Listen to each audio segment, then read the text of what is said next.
So, for some reason, Wizards thought they could try to survive a gunshot wound and discontinued all of their event decks slash clash packs. In case you don't know what these products are, these were pre-constructed decks that were intended to be played at a standard and occasionally modern FNM, and their target audience was either players that were getting back into the game or players who were new to standard. From my experience, I feel like these products were a big success because I recall at my FNM when I played Standard, when Clash Packs and event decks were around, they would sell like hotcakes, which kind of makes me question why on earth Wizards doesn't want this money anymore when they're so popular. However, one thing that hasn't changed is the ever-presence of dual decks.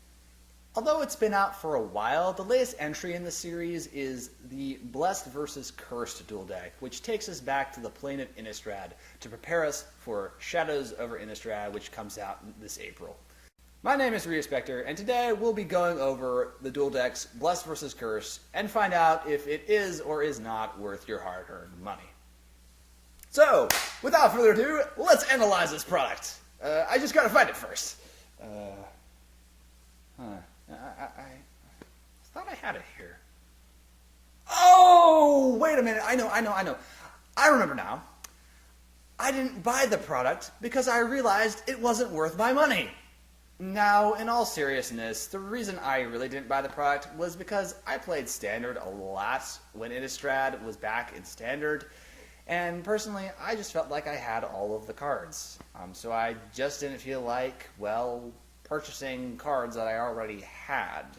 However, if you did miss the original Innistrad block, which a lot of people did, this may be a product that I can kind of recommend because it has a lot of those cards from that set, and some of them are pretty good cards. However, if you are looking for particular cards that are within this product, like for like a play set for a deck you're building, or just for like a particular one of or a two of, then this probably isn't worth your money. The main reason for this is because most of the cards in the dual deck really are not that sought after, aside from the really cool looking Geist of St. Traff promo. Other highlights of the dual deck include Champion of the Parish, which gets bigger if you play more humans, Gravecrawler, which is essentially unkillable as long as you control a zombie. We have some good cards for multiplayer, or at least I've had good success for them in multiplayer formats like EDH. They include Increasing Devotion, which gets you a lot of tokens, and what's his name? Harvester of Souls, who draws you a lot of cards if you sacrifice a lot of creatures, or if your creatures just die in general. Now, one question that remains unanswered is whether or not the preview cards that are going to be coming out in Shadows over Innistrad are worth the price of the dual deck. Well, frankly, the answer to that is no.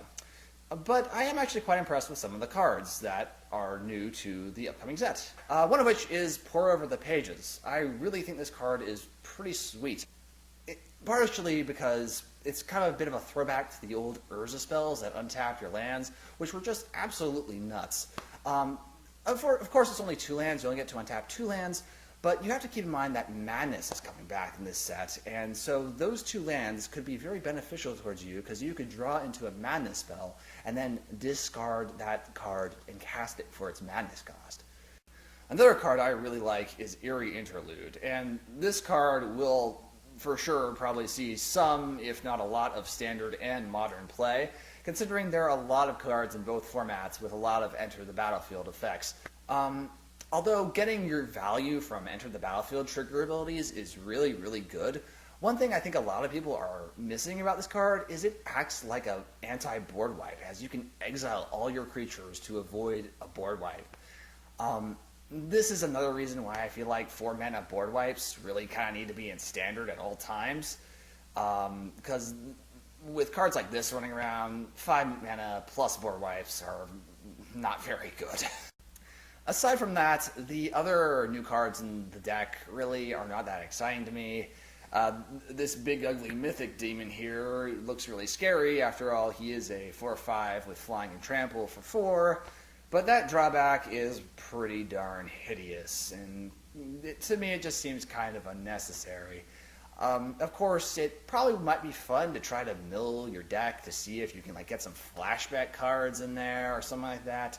But the problem is that flashback isn't coming back in the new set. Oops.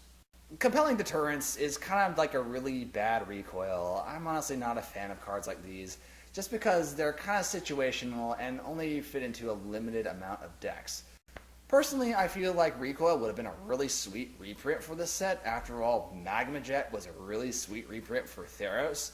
And honestly, I feel like Recoil fits the theme of Innistrad. I mean, it just makes you discard a card, and yeah, you can play it for its madness cost. That's kind of synergistic, eh?